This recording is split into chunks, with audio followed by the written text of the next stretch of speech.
Hello साथियों, कैसे आप सभी। आप अच्छे होंगे, मस्त एकदम ठीक है। और मैं नरेश भाटी आपका वेलकम करता हूं अपने इस एग्जाम सिलेक्शन 360 डिग्री चैनल पर। और जैसा कि आपने पिछली क्लासों में देखा, हम मुगल डायनेस्टी का जो टॉपिक है उसको पढ़ रहे हैं। मेडिवल इंडिया, मध्यकालीन भारत का मुगल डायनेस्टी, मुगल एम्पायर। और इस टॉपिक से क्वेश्चन हर एग्जाम में आते हैं। बहुत ही इंपॉर्टेंट, बहुत महत्वपूर्ण टॉपिक है ये। पिछली क्लास में हमने पीवाई के द्वारा जो है मुगल डायनेस्टी के बारे में हम काफी कुछ पढ़ चुके हैं, और उसी क्रम में ये अगली क्लास है, ठीक है। और इसको हम शुरू करते हैं। हमने पढ़ा भाई, बाबर आया यहाँ पर, मुगल वंश की उसने स्थापना की। बाबर के बाद फिर उसका बेटा हुमायूं, हुमायूं का बेटा अकबर, अकबर का बेटा जहांगीर, और जहांगीर का बेटा शाहजहां, और शाहजहां का बेटा हुआ था औरंगजेब। तो यानी औरंगजेब तक मुगल डायनेस्टी जो थी, काफी बड़ी डायनेस्टी थी और काफी बड़ा एम्पायर उनके पास था, और एक से एक पावरफुल रूलर थे। लेकिन 1707 में औरंगजेब के मरने के बाद मुगल डायनेस्टी का पतन हो जाता है, डेक्लाइन शुरू हो जाता है, और उसके बाद धीरे धीरे मुगल साम्राज्य जो था बस सिमटते सिमटते दिल्ली तक रह जाता है, ठीक है। चलिए, तो उसी क्रम में क्वेश्चन हम आगे बढ़ाते हुए, क्वेश्चन आपके सामने है, जल्दी से आप बताइएगा कि जहांगीर किसका पुत्र था। बाबर, हुमायूं, अकबर, शाहजहां। जहांगीर किसका पुत्र था, ये बताना है। अगर मुगल डायनेस्टी की फाउंडेशन की अगर हम बात करते हैं, ठीक है, मुगल डायनेस्टी के फाउंडेशन की अगर हम बात करते हैं, तो मुगल वंश की स्थापना किसने की थी? बाबर ने की थी। किसने? बाबर ने, ठीक है। 1526 में बाबर ने पानीपत की पहली लड़ाई जीती, और इब्राहिम लोदी को हरा के मार दिया, और भारत, उत्तर भारत पे कंट्रोल किया, और मुगल वंश की स्थापना की। और यहीं से मुगल डायनेस्टी और मुगल एम्पायर की शुरुआत है, बाबर के द्वारा, ठीक। बाबर के बाद उसका बेटा आया जिसका नाम था हुमायूं। क्या नाम था? बाबर के बाद उसका बेटा आया जिसका नाम था हुमायूं। हुमायूं के बाद उसका बेटा आया जिसका नाम था अकबर, ठीक है। क्वेश्चन पूछे जाते हैं। और अकबर के बाद उसका बेटा आया जिसका नाम था जहांगीर, जिसको सलीम भी कहा जाता है, जहांगीर। और जहांगीर के बाद उसका बेटा आया जिसका नाम था शाहजहां। क्या नाम था? शाहजहां था। और शाहजहां के बाद उसका बेटा आया जिसका नाम था औरंगजेब। क्या नाम था? औरंगजेब। समझे यहां तक? क्लियर है? तो इस तरह से औरंगजेब तक, 1707 तक जो मुगल एम्पायर था, ये काफी बड़ा था, काबुल अफगानिस्तान तक फैला हुआ था। और औरंगजेब जो था लास्ट पावरफुल रूलर था, ठीक है। अगर मुगल डायनेस्टी के लास्ट रूलर की बात करें तो वो था बहादुर शाह जफर या बहादुर शाह सेकंड, ठीक है। क्लियर? तो यहाँ पे आपका आंसर हो जाएगा इसमें, जहांगीर इसका पुत्र था, तो जहांगीर अकबर का पुत्र था, जहांगीर, ठीक है। और जहांगीर को सलीम भी कहा जाता है, बचपन का नाम इसका सलीम था, ठीक है। और कहते हैं कि सलीम की एक प्रेमिका थी जिसका नाम अनारकली था, ठीक है। हाँ जी, चलिए, तो इसका आंसर हो जाएगा अकबर। क्लियर? आगे देखते हैं। जहांगीर का जन्म किस वर्ष में हुआ था? 1569, 1669, 1769, 1869। तो जहांगीर का जन्म किसके, मतलब किस टाइम पीरियड में हुआ? देखिए, कहते हैं कि अकबर के गुरु थे जिनका नाम था शेख सलीम चिश्ती, और अकबर उनकी कुटिया में जाया करता था, और अकबर को कोई संतान नहीं हुई, और तो कहते हैं कि शेख सलीम चिश्ती के आशीर्वाद से किसका, जहांगीर का जन्म हुआ था, ठीक। और इस वजह से जहांगीर के बचपन का नाम रखा गया था सलीम, जैसा कि इतिहासकार बताते हैं। समझे यहां तक? और कहते हैं कि बाद में फिर अकबर ने आगरा से कुछ दूर एक शहर बसाया जहां से एक सलीम चिश्ती रहते थे, जिसका नाम था फतेहपुर सीकरी। क्या नाम था? फतेहपुर सीकरी। समझे? तो जहांगीर का बचपन का नाम था सलीम। तो जहांगीर का जन्म होता है 1569 में। जहांगीर का जन्म 1569 में जहांगीर का जन्म हुआ था, ठीक। क्लियर यहां तक? बचपन नाम जहांगीर का नाम सलीम था। क्या नाम था? सलीम था, ठीक। और एक सूफी संत थे, उनके आशीर्वाद से जन्म हुआ था शेख सलीम चिश्ती।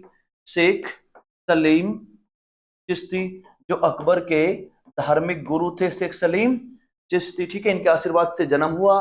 जहांगीर का इस वजह से नाम रखा गया था, क्या? सलीम इसके बचपन का नाम। और इसकी एक प्रेमिका था जिसका नाम था अनारकली। इसको चलिए समझे।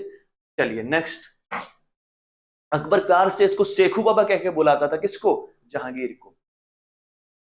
जहांगीर के काल में मुगल दरबार में आने वाला पहला अंग्रेज कौन था? Paul Canning, captain William Hawkins, William Edward और राल्फ फिच। ये क्वेश्चन बताना है कि जहांगीर के समय में आने वाला पहला अंग्रेज यात्री कौन था, ठीक है। तो जैसा कि आप जानते हैं कि जो ईस्ट इंडिया कंपनी थी, ठीक है, इसकी जो फाउंडेशन होती है, ठीक है, दिसंबर 16 1600 में होती है ईस्ट इंडिया कंपनी की स्थापना, ठीक है, ईस्ट इंडिया कंपनी। और रानी एलिजाबेथ थी इनकी, कौन थी, एलिजाबेथ थी, रानी एलिजाबेथ, ठीक है। एलिजाबेथ ने ईस्ट इंडिया कंपनी को भारत के साथ, ठीक है, भारत के साथ व्यापार करने का अधिकार दिया था, व्यापार करने, ठीक है। और सबसे पहला जो अंग्रेज था जो भारत आया था उसका नाम था captain William Hawkins, captain William Hawkins, ठीक है, कैप्टन विलियम हॉकिंस था। और ये, ठीक है, जहांगीर के दरबार में पहुंचा था, जहांगीर के दरबार में पहुंचा था 1608 या 1609 में, ठीक। तो ईस्ट इंडिया कंपनी का ही एक कर्मचारी या एक ऑफिसर जिसका नाम था कैप्टन विलियम हॉकिंस, जो 1608-9 में, ठीक है, गुजरात सूरत में उतरते हैं। और फिर ये कैप्टन विलियम हॉकिंस जो है आगरा में जाके मिलता है किससे, जहांगीर से, ठीक है। और जहांगीर ने इसको 400 का मनसब दिया था और इंग्लिश खां का टाइटल दिया और इसको आगरा में रहने की अनुमति दी गई थी। तो सबसे पहला जो अंग्रेज यात्री था वो कैप्टन विलियम हॉकिंस था, जो जहांगीर के दरबार में पहुंचा था। तो कैप्टन विलियम हॉकिंस। और बाद में चल के कैप्टन विलियम हॉकिंस, यानी अगर हम बात करें तो ईस्ट इंडिया कंपनी की, तो भारत में मुगल साम्राज्य में व्यापार करने की जो सबसे पहले अनुमति दी थी ईस्ट इंडिया कंपनी को, वो जहांगीर ने ही दी थी, तो समझे। चलिए, तो यहां तक हो जाएगा आपका बी। नेक्स्ट देखते हैं, सर थॉमस रो इंग्लैंड के किंग जेम्स फर्स्ट के आधिकारिक राजदूत के रूप में किस मुगल सम्राट के दरबार में आए थे, ठीक है। Sir Thomas Roe came as an official ambassador from king James first of England to which Mughal, ठीक है।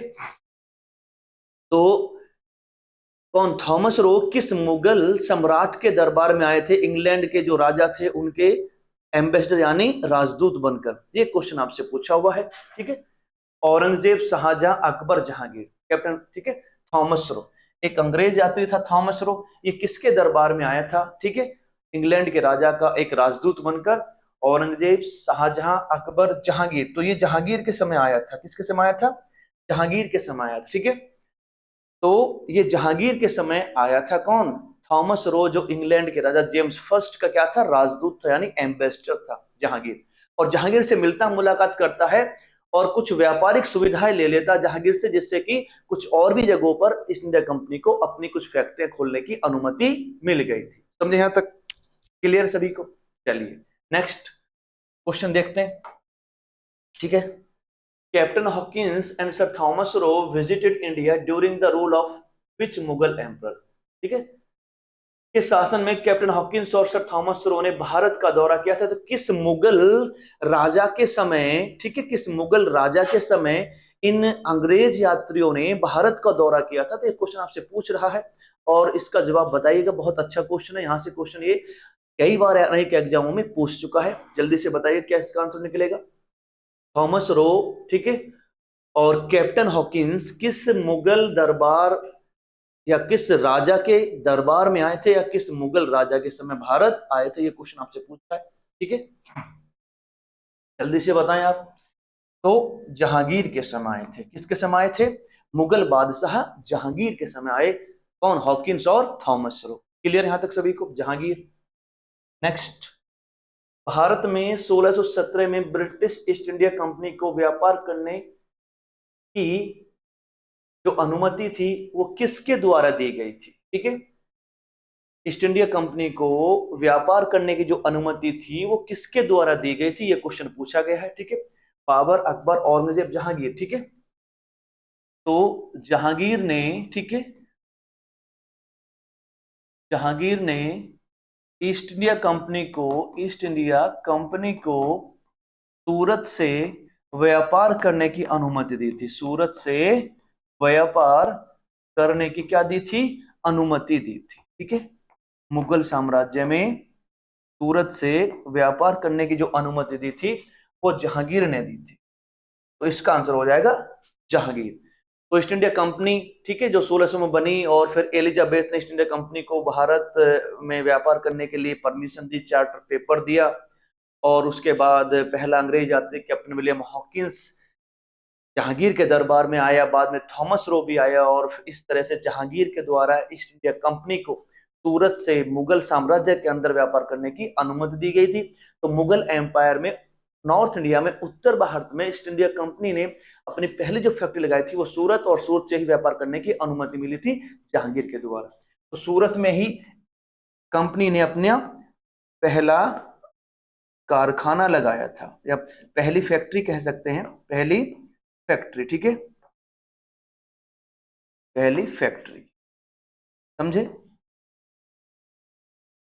चलिए तो नेक्स्ट, सलीम चिश्ती की दरगाह किस में स्थित है, यानी शेख सलीम चिश्ती, शेख सलीम चिश्ती की दरगाह पूछी है, ठीक है। शेख सलीम चिश्ती जो थे, ठीक है, शेख सलीम चिश्ती अकबर के धार्मिक गुरु थे। शेख सलीम चिश्ती अकबर के, ठीक है,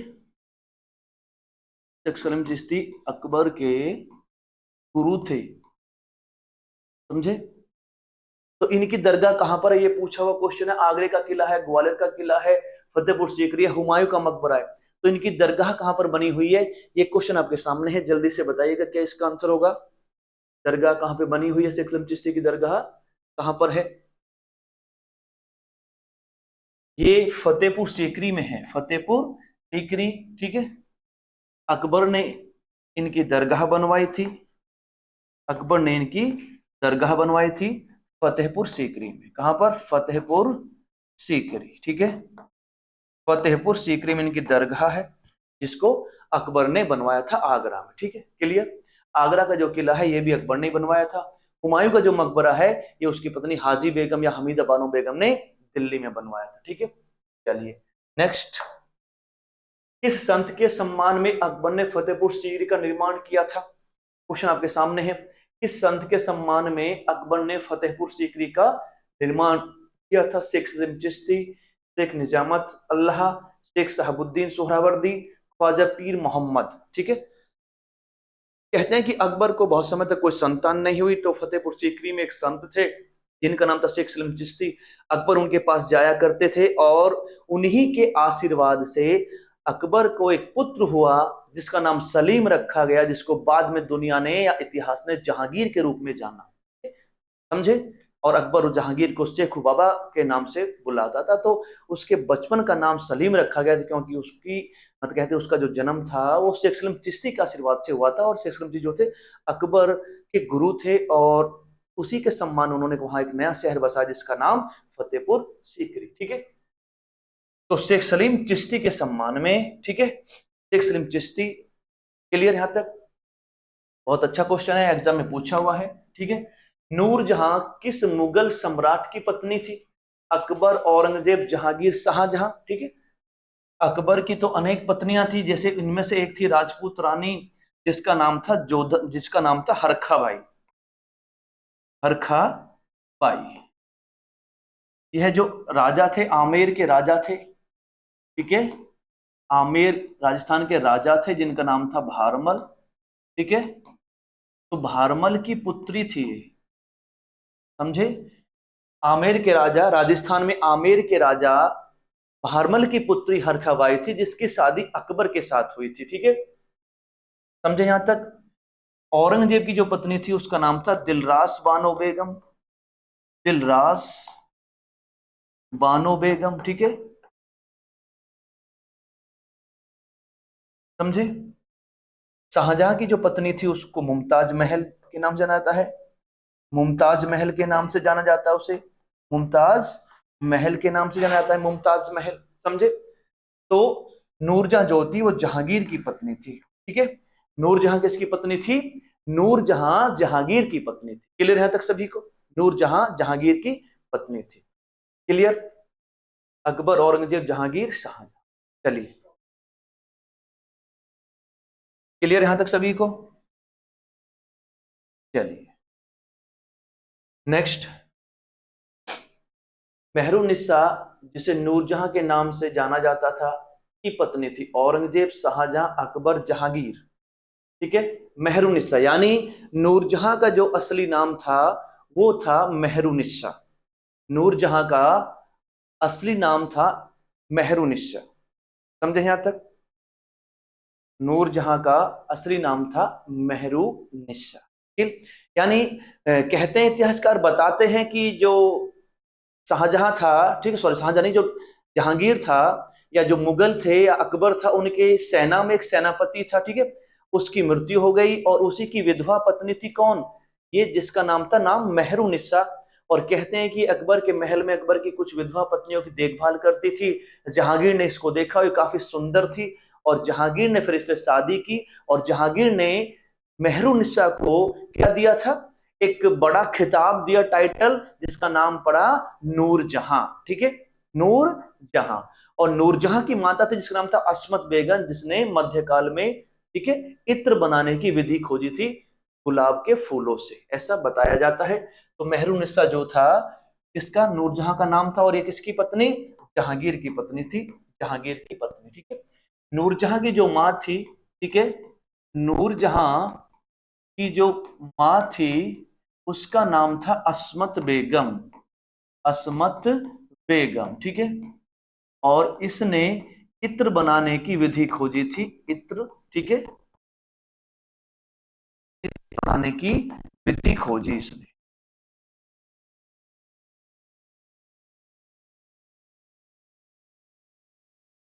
कह सकते हैं समझने के लिए परफ्यूम या सेंट। समझे यहां तक। मेहरुनिस्सा जिसे नूरजहां के नाम से जाना जाता था, यह है जहांगीर की पत्नी। किसकी पत्नी थी, यह जहांगीर की पत्नी थी। समझे यहां तक के लिए। चलिए, नंद मौर्य हर्यक। ठीक है, शाहजहां किस वंश का शासक था, ये क्वेश्चन आपको बताना है कि शाहजहां किस वंश का शासक था, शाहजहां किस वंश का शासक था। जल्दी से बताइएगा क्या इसका आंसर होगा। Shahjahan was the ruler of which dynasty, Shahjahan किस वंश का शासक था, ये आपको बताना है। तो शाहजहां मुगल वंश का शासक था, शाहजहां मुगल वंश का शासक था जिसको स्थापत्य कला के लिए जाना जाता है। यानी शाहजहां का जो टाइम पीरियड था वो गोल्डन पीरियड कहा जाता है आर्किटेक्चर का, स्थापत्य कला का। मुगल जो वास्तुकला थी अपने चरम पर पहुंच जाती है शाहजहां के समय, और उसका दुनिया में एक सबसे बेहतरीन नमूना देखने को मिलता है आपका आगरा के ताजमहल में। ठीक है, आगरा के ताजमहल में। ठीक है, बहुत सारी बिल्डिंगें शाहजहां ने बनवाई थी, दिल्ली का लाल किला, दिल्ली की जामा मस्जिद, आगरा के किले के अंदर बहुत सारी बिल्डिंगें, ताजमहल। ठीक है, समझे। चलिए नेक्स्ट क्वेश्चन। किस मुगल शहजादे ने 1657 में उपनिषदों का फारसी में अनुवाद किया था, किस मुगल शहजादे ने 1657 में उपनिषदों का फारसी में अनुवाद किया था। मुराद मिर्जा, बसुल्तान, लुफ्ताल्लाह, शाह सुजा, दारा शिकोह। ठीक है, शाहजहां का बड़ा बेटा था दारा शिकोह। ठीक है, शाहजहां का, ठीक है, शाहजहां का बड़ा बेटा था जिसका नाम था दारा शिकोह, दारा शिकोह। ठीक है, ये बड़ा ही उदारवादी और एक पढ़ा लिखा विद्वान था। कौन, दारा शिकोह। और शाहजहां चाहता था कि मेरे बाद जो बादशाह बने वो कौन बने, मेरा बड़ा बेटा दारा शिकोह बने। ठीक है, लेकिन उत्तराधिकार का जब युद्ध छिड़ा तो उसमें औरंगजेब जीत जाता है और वो अपने सभी भाइयों को हराकर उनको मार देता है और अपने पिता शाहजहां को आगरा के किले में कैद खाने में डाल देता है और बादशाह बन जाता है औरंगजेब। समझे। तो दारा शिकोह उदारवादी था, हिंदुओं के लिए काफी अच्छा उदारवादी शासक, मतलब शासक नहीं, इसको राजकुमार कहते हैं, लिबरल उदारवादी और विद्वान, पढ़ा लिखा था। तो दारा शिकोह ने ही संस्कृत भाषा से उपनिषदों का अनुवाद किया था फारसी भाषा में। किसमें, फारसी भाषा में। ठीक है, तो दारा शिकोह ने, समझे, उपनिषदों का फारसी में अनुवाद किया था दारा शिकोह ने। इसने ही क्या किया था, उपनिषदों का फारसी में अनुवाद किया था। उपनिषद जो संस्कृत में लिखे गए उपनिषद, समझे, उपनिषदों का अनुवाद किया गया था इसके द्वारा, अनुवाद। समझे, जो एक पढ़ा लिखा काफी सुल्तान, अच्छा एक मतलब राजकुमार था और उदारवादी था, हिंदुओं के लिए अच्छा था इसका नजरिया। ठीक है, चलिए नेक्स्ट क्वेश्चन आपके सामने। शाहजहां के शासनकाल में कौन सा विदेशी यात्री भारत आया था। Thomas Roe, William Hawkins, Ibn Battuta, Manucci. कौन सा इसमें एक विद्वान था जो भारत आया था शाहजहां के समय, ठीक है, जल्दी से बताइए। इब्न बतूता तो मध्य काल में आया था, किसके समय? मोहम्मद बिन तुगलक के समय आया था। तो ये किसके समय आया था? मोहम्मद बिन तुगलक के समय, दिल्ली सल्तनत, ठीक है, मोहम्मद बिन तुगलक, ठीक है, किस समय भारत आया था ये? क्लियर? थॉमस रो और हॉकिंस ये जहांगीर के समय आए थे। किसके समय? जहांगीर के समय आए थे ये, जहांगीर। तो शाहजहां के समय कौन आया था? मनुची आया था, ठीक है। कौन आया था? एक यूरोपीय यात्री था मनुची, ये आया था। ये पहले शाहजहां के यहाँ पे एक तोपची के रूप में नौकरी करता है, फिर बाद में इसने एक चिकित्सक का पेशा अपना लिया था। तो कौन आया था? यूरोपीय यात्री मनुची शाहजहां के समय आया था। और जब, ठीक है, क्लियर यहां तक सभी को? चलिए नेक्स्ट क्वेश्चन। फ्रांस यात्री फ्रांसवा बर्नियर किस वर्ष भारत आया था? फ्रांस का एक यात्री, यूरोप फ्रांस का, किस वर्ष भारत आया था? 1656 में, 1678 में, 1658, 1662, ठीक है। तो बर्नियर जो आया था वो 1656 में आया था, शाहजहां के समय, ठीक है। किसके समय? शाहजहां के समय, शाहजहां के समय आया था। और जब ये उत्तराधिकार का युद्ध छिड़ जाता है इसमें औरंगजेब, दारा सिकोर और ये सब लड़ रहे थे, तो इसने इन मुगल शहजादों के बीच में बादशाह बनने के लिए जो युद्ध चल रहे थे उन युद्धों को अपनी आंखों से देखा था, ठीक है, समझे। तो ये शाहजहां के समय आया था 1656 में। कौन? बर्नियर। क्लियर यहां तक सभी को? तो एक यूरोपीय यात्री था ये, ठीक है, यूरोपीय यात्री था, समझे यहां तक? चलिए, तो यहाँ तक क्लियर है सभी को? ये क्वेश्चन आते हैं, बहुत महत्वपूर्ण है, ठीक है, और इनको आप ध्यान से करें और क्लास में रेगुलर बने रहें, समझे। थैंक यू सो मच, मिलते हैं फिर नेक्स्ट क्लास में। टेक केयर, बाय बाय, नमस्कार।